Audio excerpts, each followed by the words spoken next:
Alrighty, this is 48 Conklai, and I have here today my Glock 29 and my new pistol purchase, my EAA Witness Steel Compact.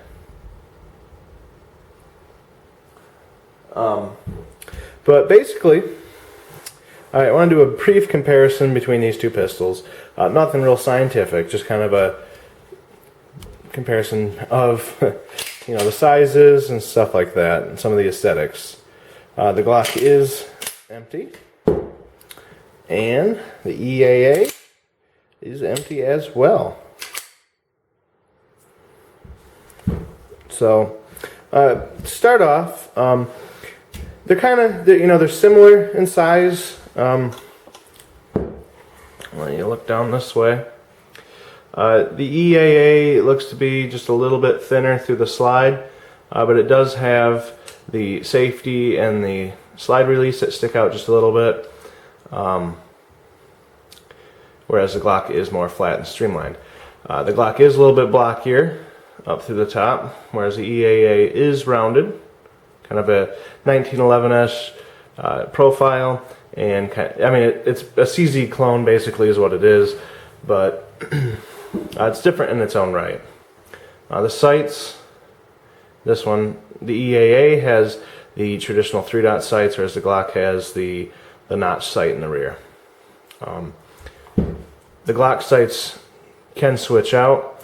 You can switch out the rear sight in the EAA Witness, but the front sight is part of the slide. But you can see there, it's kind of a high visibility orange dot. The EAA has a 12-round magazine, and the Glock 29 has a 10-round magazine. The Glock does weigh around 27 ounces unloaded, and the EAA Witness weighs around 30 ounces unloaded. Now, with this being an all-steel pistol versus a polymer, we all know how light the Glock polymer frame is by itself, but there is a lot more mass to the Glock slide versus the EAA. But teach their own.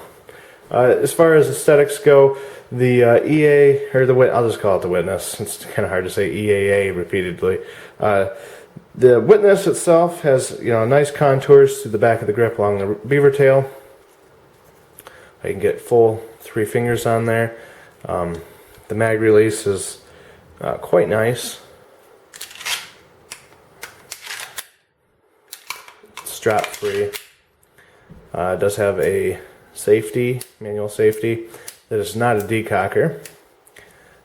A couple other things. No slide rail. No rail here. It does have front and rear notches that are quite aggressive for the slide serrations. But overall, I think it's a quality piece. It's similar size overall. If you compare them next to each other for height, it's just a little bit, I'd say about a ½ inch taller. If you were to use any other magazine, like say my new Pierce extension grip, it gets it right up there to about the same. But you do get an extra 2 rounds out of this gun here versus the Glock. Lengthwise,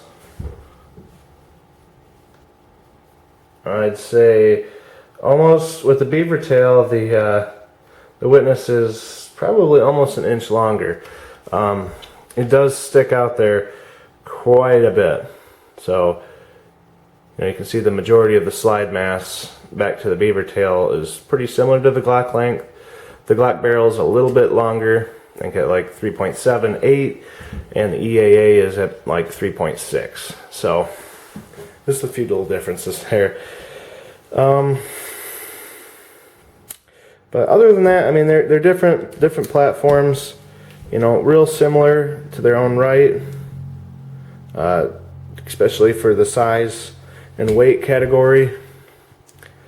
It's just all about what you would prefer. I like the Glock a lot. I haven't really put rounds through the EAA much, but this is just kind of a brief comparison to look at the sizes and the different platforms in a small, compact 10mm. The 10mm is my favorite round. There's a lot of flexibility with it. You can do a lot with it. You can download it. You can get hotter rounds through it. And with these two pistols, I mean, honestly, I was going to just go out and get a Glock 20 and try to use it more for like a hunting purpose, but I could probably wait for the Glock 40 to come out. So I got this as kind of a fun, you know, a different manual of arms, something different to experience. I have had a Bursa that's in a single double action setup, but this is definitely a different type of pistol versus my Bursa that I had. But yeah, so alrighty, thanks for watching.